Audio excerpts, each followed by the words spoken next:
Hello everybody, my name is Zant, and welcome to my first speedrunning tutorial for The Legend of Zelda Breath of the Wild.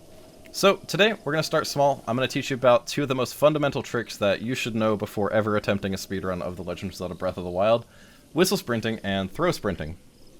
So, you may have heard about these tricks before, but I wanted to make a tutorial about them to just talk about it a little bit more in depth and just, give my tutorial on it. And also, I really want to stress the importance of throw sprinting as well, because it seems like a lot of people don't really use throw sprinting as much, but it is a very important technique, and it allows for you to maintain your optimal movement speed, even in situations where you need to be quiet.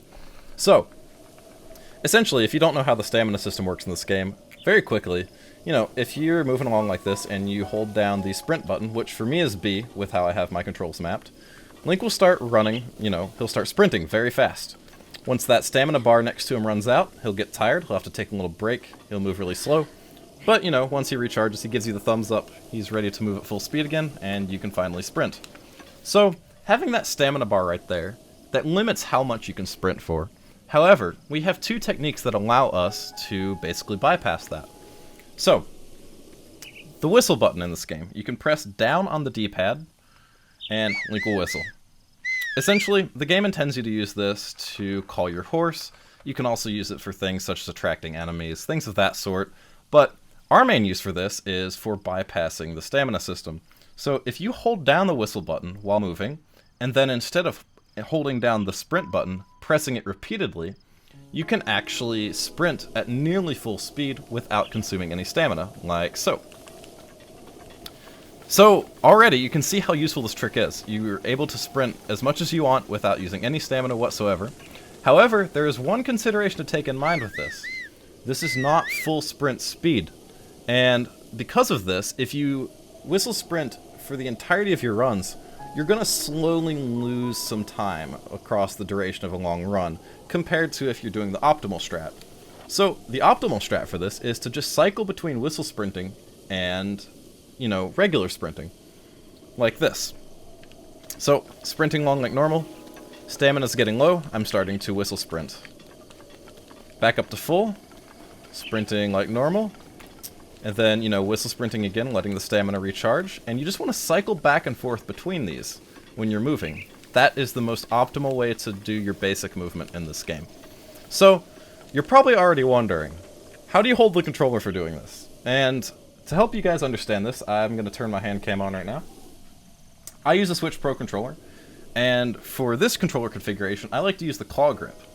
So to do the claw grip, it's very simple. It's a little bit awkward, but basically what you're going to want to do is you're going to put your thumb on the down D-pad button, and your index finger up here on the left stick.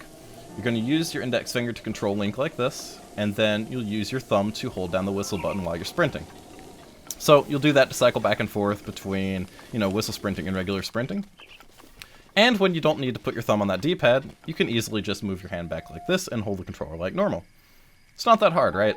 It's a little bit of an awkward way to hold your hand, but with practice and getting used to it, it's not really that bad. It's something you can really learn to deal with.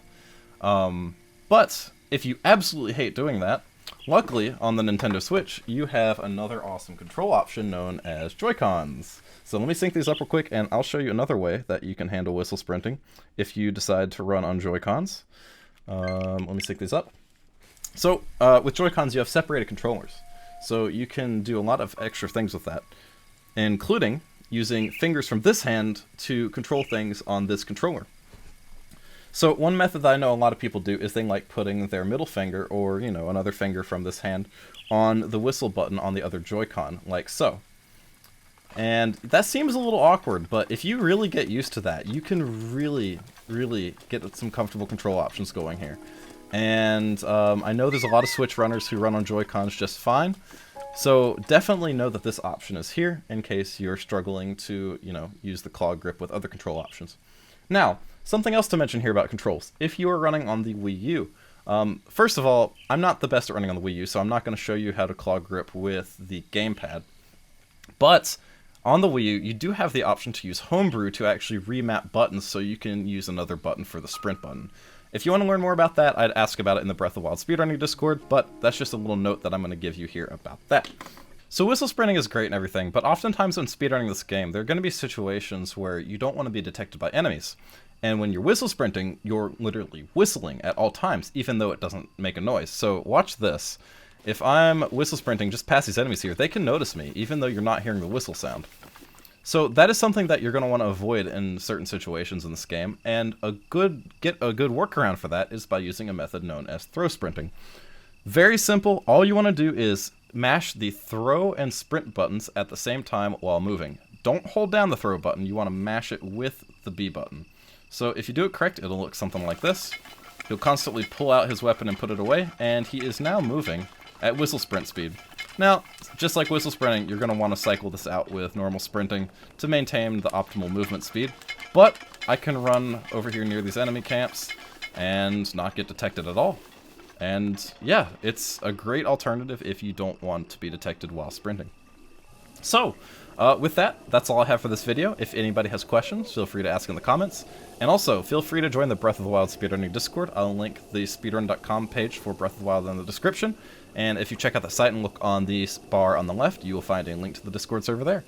So, yeah, thank you for watching, and I hope you have good luck learning how to speedrun this game. Thanks, guys.